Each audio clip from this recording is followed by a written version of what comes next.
অনেক ব্যক্তির মনে একটা প্রশ্ন জাগে আমাকে আর রাধাকে নিয়ে।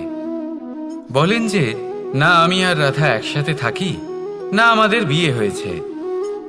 আমি এখানে দ্বারকাতে, ও ওখানে বর্ষনাতে, তাও এত ভালোবাসা কি করে?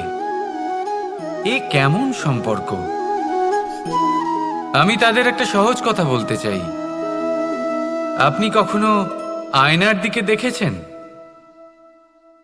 নিজের দুই চোখের দিকে তাকিয়ে জিজ্ঞাসা করুন, এই দুই চোখ একসাথে কেন বন্ধ হয়, একসাথে কেন খোলে, একসাথে কেন ঘুমোয়, একসাথে কেন কাঁদে? আজীবন কোনো এক মানুষের সাথে সম্পর্ক রাখা অবশ্যই সম্ভব, তাদের সাথে দেখা না করে। আমার আর রাধার ভালোবাসাও কিছুটা এরকমই, আর কিছুটা এরকমই হয় ভালোবাসা। দুই নয়নে